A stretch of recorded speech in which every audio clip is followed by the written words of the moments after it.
Welcome to the first episode of DrStoryTell interviews.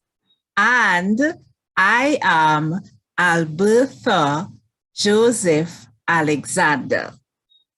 This first episode is occurring in the month of October. And it so happens that this is the month when I graduated with my doctorate, specifically in 2018, from the University of the West Indies, St. Augustine Campus. What is also interesting is that October is also associated with the color pink, hence my attire, and pink is associated with breast cancer. And as a survivor, I think it is quite opportune that I should be launching the first episode in the month of October.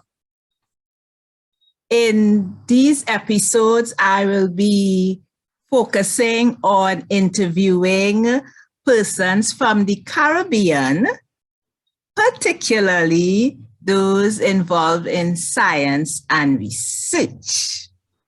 And lest I forget, I also enjoy writing stories, and I love to ask questions. So I have brought it under one umbrella, that is doctorate stories and questions in this series, DrStoryTell interviews. And as I would say, ain't that nice? So let's get started with our first episode. And I am happy to have a true Caribbean man in Mr. Steve Maximay. I would like to say that I would have first met him at a conference hosted by the Faculty of Food and Agriculture on the St. Augustine Campus in November 2018. And Mr. Steve Maximay is a business owner, founder, and managing director of a 20-year-old Caribbean company, almost 20 years, science-based initiative. And one of the special things is that his desire is to positively impact the Caribbean, positively impact the fate of the Caribbean, where faith stands for F for food, A for agriculture, T for tourism, and E for the environment. So it's really a pleasure to have Mr. Steve Maximay here with us as we focus on the topic of agriculture training. So welcome. Thank you very much, Doctor. I'm thrilled to be part of your DrStoryTell. I met you just after you graduated. So, you know, you were a newly minted PhD when I met you. And I was impressed, as I think I told you when we first met. And I'm honored to be your first guest in your series, a series that I hope will flourish from strength to strength. Thank you for your kind words and your encouragement. And I appreciate that you are willing to be the first one out of the blocks. And as I mentioned, we want to focus a major part of the questions for this episode on the topic of agriculture training. And I decided to focus there because I really felt that Mr. Maximay had what I would call fortunate experience in terms of his journey with being on one end as an agriculture trainee and then on the other end as an agriculture trainer. So let's hear from Mr. Maximay as he would start off by sharing on his early journey of getting into agriculture, learning agriculture, etc. Well, thanks for that, Alberta. I have been lucky all my life, but my definition of luck is opportunity meeting preparedness. So the opportunities come fast and furious, and part of the preparedness had to do with a certain amount of mental preparation, spiritual preparation, can't forget that, and a certain amount of, educational preparation. So in terms of education, I was again extremely fortunate because I was born at the right time to go to one of the 6 central schools developed by the 1956 minted PNM administration. And post-independence, the Prime Minister at the time had this idea of having, truly comprehensive secondary education. And there were a number of these central schools. I was lucky enough to pass what was common entrance in those days, to go to Digo Martin Secondary. And this was known as one of the key central schools. Central not in terms of the geographic location in Trinidad, but in terms of the curriculum.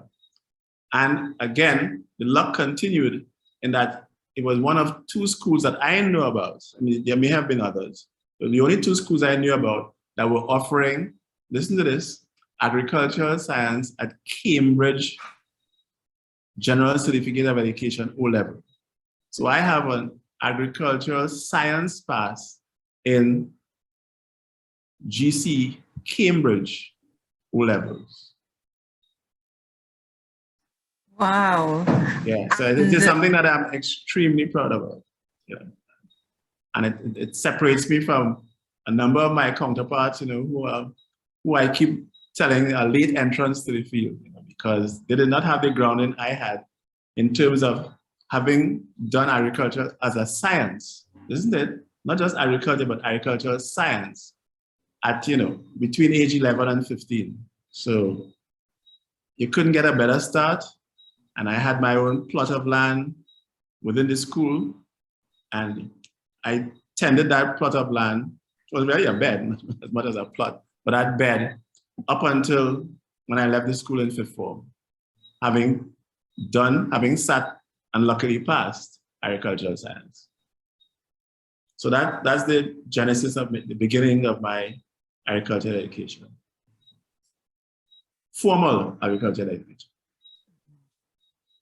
I really appreciate that point, because I know for me, I tend to always think that the more opportunities that students have to get that exposure to the agricultural science in their school career, and especially for it not to be limited to particular schools, that it can give you a wider opportunity to make an informed choice. And especially with that opportunity you had, how did your journey continue with the agriculture training post Digo Martin Central Secondary? Well, one of the things I want to mention, no discussion on agricultural science in primary schools should be without this statement. It was not seen as punishment in those days. We are tempted, especially in this part of the world, to treat agricultural science as the thing you give to people who can't do anything else. And without jumping the gun, the very first couple of lines in the book that I wrote on careers in agriculture says just that to choose a career in agriculture was to suggest that you were not bright enough for the so-called glamour professions of the day. Medicine, lawyer, engineer, that type of thing. So I just want to make that point very clear. it was not seen as punishment. You know, it was a very competitive class to get into. So it was not as if, you know, agricultural science was done by the dropouts, you know. It was very competitive, and the government paid for you at GCE O level. So clearly they thought that, you know, you were going to pass, right? So that stigma, although it applied outside of the school setting, generally, within that school, it was not seen as, you know, as the thing that other people do, and not the bright ones, right? So I want to make that point very clear, because far too often we keep hearing people saying, well, if the student can't do all these other things, though, why not let them do agriculture, as if it's supposed to be a fallback subject? It's not a fallback subject. So that's what I wanted to make that point very clear. I'm very passionate about that. So I appreciate you emphasizing that, and you could continue. Sure. So although I said my formal education agriculture started at age 11, again, I grew up in a household. I grew up in Carenage. I mean, fortunately, I was born on Vineyard Street. So, I mean, if you say Vineyard, I mean, it seems that I was destined to be in agriculture, even from place of birth, right? So being born on Vineyard Street, and my parents always had, if not just a backyard garden, but my mom reared chickens, and so I grew up in an environment where I saw that one can improve one's food and nutrition security at home and in your backyard. So that later on, when I went on to talk about these things, I was coming from a point of view of somebody who had grown up in a house where, you know, we got eggs from the backyard, we got meat from the backyard, we had things growing in the backyard. Yeah? So that, coupled with a formal education now up to age 15, you know, that's where that came from. I went on to do, I started working immediately after fifth form, so that I did A-levels at night, you know, evening classes at Polytechnic Institute. So I did 2 A-levels there, chemistry and botany. But when I arrived on campus, I applied to do a degree in agricultural science. I was told that you had to have chemistry and biology, and not just chemistry and botany. So since I had not done any zoology, I was told I'd have to do an extra year to do N1 bio. But in those days, the faculty was arranged in such a way that you could enter what was known as pre-agriculture. So my degree journey started in 1976 in pre-agriculture. But because I had A-levels already, I was doing courses in year 1 while I was in pre-ag. So all of the chemistry courses in year 1, I would have done it in 1976 when I entered UWI. So fast forward 4 years, graduated with a honors degree in agricultural science from the Faculty of Agriculture. In those days, it was the Faculty of Agriculture. And I was almost immediately asked to do an MPhil. And I did an MPhil in the aspect of agriculture that impressed me the most. And like most students, lecturers had a big impact. So the first time I saw Dr. Chelston Brafford, who went on later on to become the first Black head of AICA, the first Caribbean and the first Black person to be head of AICA.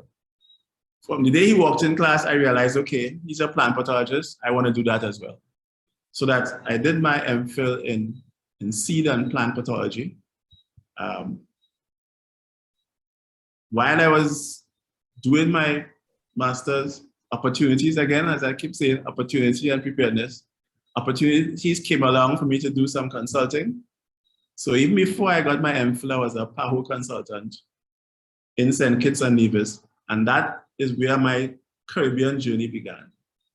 Because some of my first opportunities were outside of Trinidad and Tobago, you know. And I attended the Faculty of Agriculture in the days when it was a truly regional faculty. There were some Trinidadians, of course, but I had Grenadian, Guyanese, Barbadian, Antiguan, Dominican classmates.